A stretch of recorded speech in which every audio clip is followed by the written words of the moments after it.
M0FXB, HF QRP SDR transceiver, sota-ATU. So not one that we see that often, okay? It has a built-in ATU that actually works. So the top half is the ATU, the bottom half is the actual transceiver, and then you've got your menu, etc. And it doesn't actually, I'm not really sure why they haven't put a speaker inside. We'll soon find out. But I want to have a quick look inside.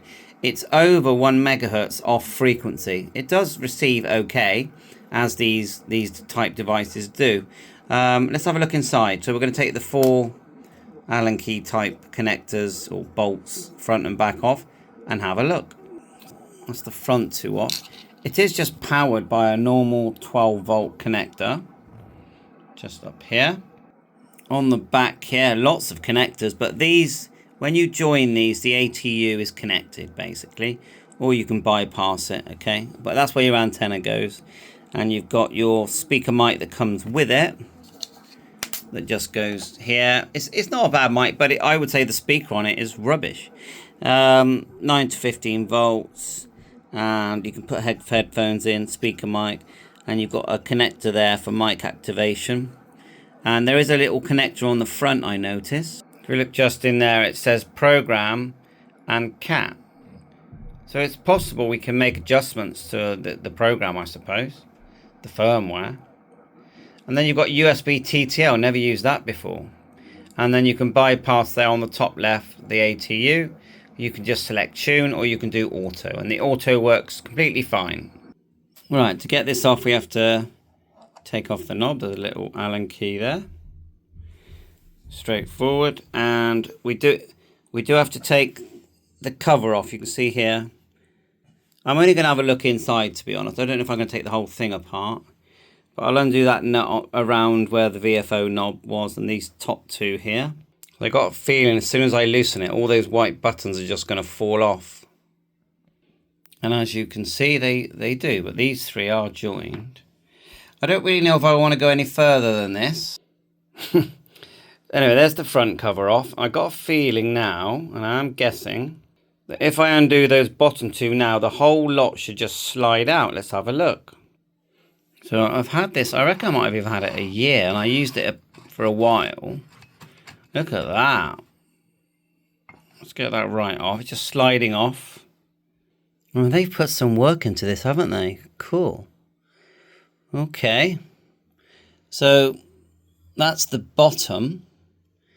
So that looks like it's the actual radio and all the different bands that it covers. You know, I'm not an expert on components, but that looks well made to me.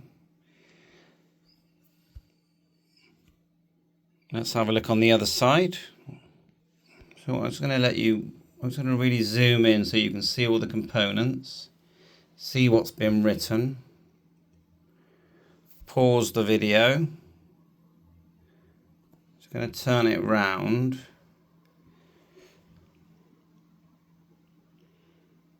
There you go. 2022 it says.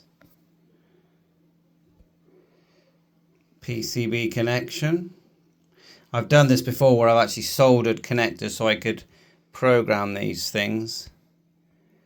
It's a lot of work. If it was on frequency, I think I'd be quite happy with it. The off frequency thing is quite annoying. I don't even know if that's a firmware thing.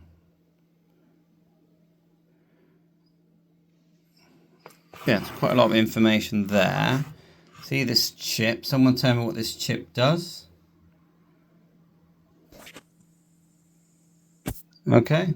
Is that controlling the head unit? I don't know. Right, let's turn it over.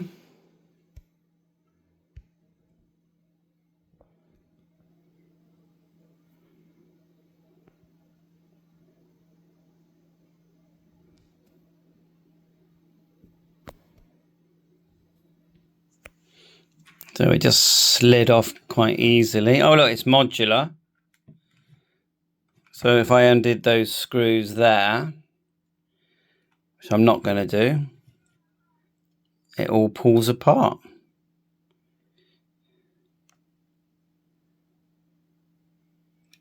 I don't like to go too far because I just end up ruining it. And it is one of those things that you dig it out and tinker with it for a while. It's quite fun.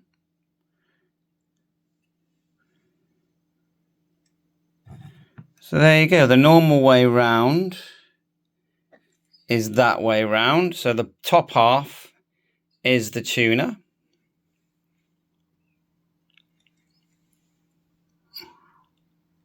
The bottom half is the radio, which I would say there's two boards, isn't there?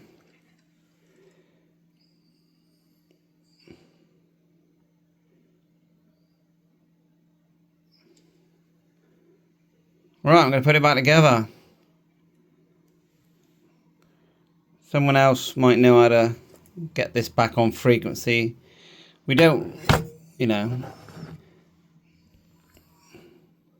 I'm sure it's quite clever how you do it, but anyway, this is the original front here, which we're going to put it all back together now. Bye for now, all the best.